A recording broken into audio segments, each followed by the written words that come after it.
One Sunday morning, the rebellious young John Lambton decided to go fishing instead of heading off to church. On his way, he meets an old woman on the road who issues him with a dire warning that no good will come from missing church. Sitting on the banks of the River Wear, he cast his line into the water and sat back, relaxing and waiting for the fish to bite. After a while, the line begins to twitch and the young Lambton pulls his catch from the river. Looking at what is wriggling on the end of his hook, Lambton is repulsed by the sight. It's not like any fish he's seen before. It's more serpent-like, prompting him to declare that he has caught the devil. He decides not to take it home and promptly dispose of it down a well. Well, it wasn't long before the arrogant young Lambton forgot all about his fishing trip. The years passed and Lambton became a man. Like many other young men of the day, he went off to fight in the Crusades in Palestine. Meanwhile, the worm survived in the well, and as it grew, the water became foul, preventing the locals from drinking it. The worm would continue to grow, gain strength, and eventually it managed to escape the prison of the well. Locals in surrounding villages started to notice sheep, lambs, calves, and even cows going missing.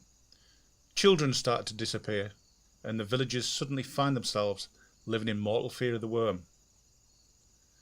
The worm then heads to the Lambton family seat, Lambton Castle. The Lord, John Lambton's father, tries to sate the beast's hunger by offering up to 20 gallons of milk a day in a trough on the estate. This becomes a daily task, and the worm regularly returns for its fill of the milk. Many attempts are made to kill the worm, but each time someone tries to kill it, the worm coils its great length around its attacker and squeezes the life out of them. John Lambton returns home from the Crusades and finds his father's estate a shadow of its former self due to the chaos and damage caused by the worm. Now a battle-hardened warrior, John Lambton resolves to kill the worm and free his people from its tyranny. Before he tackles the worm, he visits the local wise woman to hear what she would say on the subject. He listened to the stories of the many attempts to kill the worm and realised if the worm managed to wrap itself around him, it would not be long before he too succumbed to the same fate as those who had made previous attempts. No matter what they'd done to kill the worm, whenever they managed to hack a piece of it off, it would magically reattach and grow strong again. The wise woman tells him to attach spikes to his armour and also lets him know where in the river the worm sat during the day. She also tells him that after he kills the worm, he must kill the first living thing he sees. If he does not, his family will not die in their beds for 9 generations due to a curse. John tells his father that once the worm is dead, he will sound his hunting horn 3 times.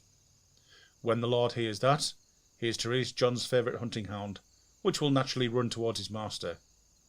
John then would kill the dog, protecting his family from the curse. Well, John went off to the river and promptly found the worm wrapped around a large rock. He ventured into the water and began his attack. At first it seemed impossible to defeat, but John continued his efforts and made the first blow with his large sword. Instead of reattaching, a piece of the worm was caught by the current of the river and swept away. The worm responded by trying to coil around John to squeeze the life out of him. The harder it squeezed, the more it impaled itself on the spikes attached to the armour John was wearing. As John continued his ferocious attack, the worm began to grow weaker, and eventually it was vanquished. An exhausted John set off back to the castle, where he'd gathered his breath. He sounded his hunting horn 3 times, as arranged. Overwhelmed with delight that his son is alive and the worm is dead, the Lord runs out of the castle to meet John. He'd forgotten to release the hound, and was the first living thing John saw. Realising the mistake, the hound was released and killed, but it was too late. The family were now cursed for the next 9 generations.